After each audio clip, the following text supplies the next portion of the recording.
Hey, how you guys doing? This is producer from Brothers Comics. Welcome to a new feature that we have here called the 5 Minute Comic Book Review, where we review kind of modern comics and the books that are coming out kind of today. I know you might be used to the Marvel hacks where we go through long form for comics from the past, but this is a way for us to kind of read some of the new books, give a quick review, and see if it's worthy of the money for you to go out and go and spend it. All right. So the first up in this review is going to be the Invincible Iron Man #1 from 2022. This book just came out very, very recently. Just a little background on Iron Man, at least for me. One of my favorite characters. And when I was reading the book a few years ago, they had pretty much turned Tony Stark into Robert Downey Jr. In terms of his physical look as well as the tone of the book. It was much more jokey than it probably had been in the past, and that's fine, I guess, as you're trying to match up the personality from the movie character into the comic book for people to latch on to. But for longtime comic book readers, it kind of was a little bit off-putting. At least it was for me. So now this book is being relaunched as the Invincible Iron Man. It's got our writer extraordinary Jerry Duggan, who's doing a lot of stuff for Marvel right now.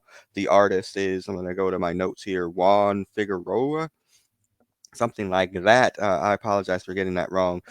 The subtitle of the actual issue is The Autobiography of Tony Stark.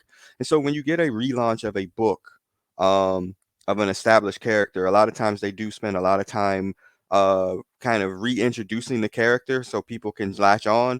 But I think, and Dugan does this in a very good way, is that they don't do that. Like, he's gonna give you this as you want to follow along if you're watching on YouTube.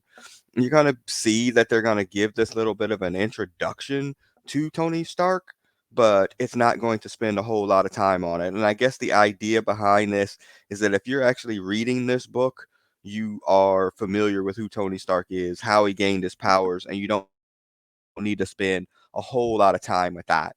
And I think that's a very good idea so you can get right into the story. And so basically now, if you haven't picked up the book before, you're kind of wondering, well, what's going on with Tony Stark? And we got to kind of figure that out. And even for a reader like me, I have no idea what's going on with Tony Stark because I haven't read the book in quite a few years. And so what we're trying to do is figure that out, what's going on with Tony Stark. And things don't seem to be going well. And I don't know if that's from the previous issues or the previous writers, but Tony is in a financial crunch and crisis. He doesn't own Stark Tower anymore. He doesn't own like that, house that got blown up in Iron Man 3 things, and he keeps alluding to the fact that his financial situation is a little bit troubled. And again, not quite sure if that's a modern thing or something that's being introduced at this particular time. And so Tony is kind of going through the book, and you kind of see like where he lost his money. And the book talks about how he's buying up weapons of mass destruction to keep them out of the hands of other people. Of course, the only person that knows about this is Rhodey, and Rhodey knows where the weapons are, and he's the only person that knows that Tony's been doing that. So as the book goes on, we get into um this explosion that happens at the place that Tony's staying at. He's not staying in a fancy place. He's staying in this kind of like a rundown apartment building in New York. He's working on something and the building explodes. And the rub for the comic book is like, oh, was this an accident that Tony caused? And Tony, and while he's in the hospital, is going to say this was some sort of, it wasn't an accident. This was an actual setup.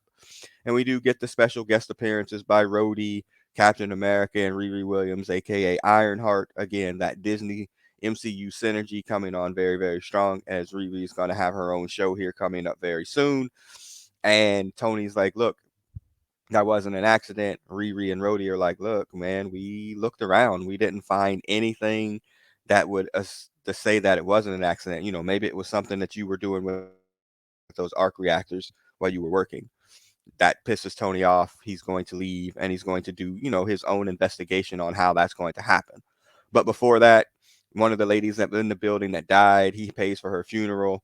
All the people are looking at him like, hey, we're going to sue you. And he goes and sees his lawyer. And, if you're looking on the PowerPoint there, you can tell who those green hands belong to. Again, Disney synergy, super, super strong.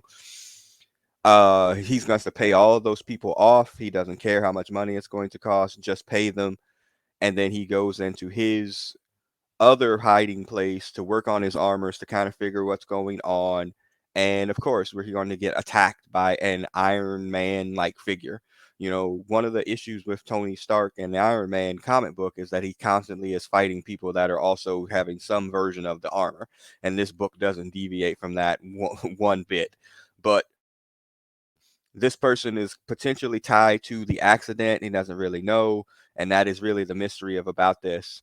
Tony defeats this character, and then as he's feeling a little bit down, he winds up going to an AA meeting to, kind of discuss his feelings and how he's doing. Again, Demon in a Bottle, one of the classic Iron Man Tony Stark stories about his noted drinking problem. And it becomes a little bit of a mystery here, and I'm not 100% sure. As the book ends, Tony's going to have a bit where he gets caught like in the streets throwing up by some kids, and it's going to get posted, obviously, to YouTube. The book ends with him like kind of all laid out in some garbage. But there's a point in the book there, if you miss it, is he's like, I'm not even sure how I got into this bathroom. When he leaves the AA meeting, he appears that he walks past a pub, but then he comes out of that pub. Not sure if he went in there drinking, not sure if they're leaning into the Demon in the Bottle story. I wouldn't be a real big fan of that if they are. And that's how our book ends. So a little bit over 5 minutes. I thought the book was fine. Duggan's a great writer. The art is perfectly okay as well. I will definitely be jumping into Invincible Iron Man #2 because I want to see how this story ends. That's it. A little bit over 5 minutes. I hope you guys enjoyed it. Go out, buy Invincible Iron Man #1. Peace.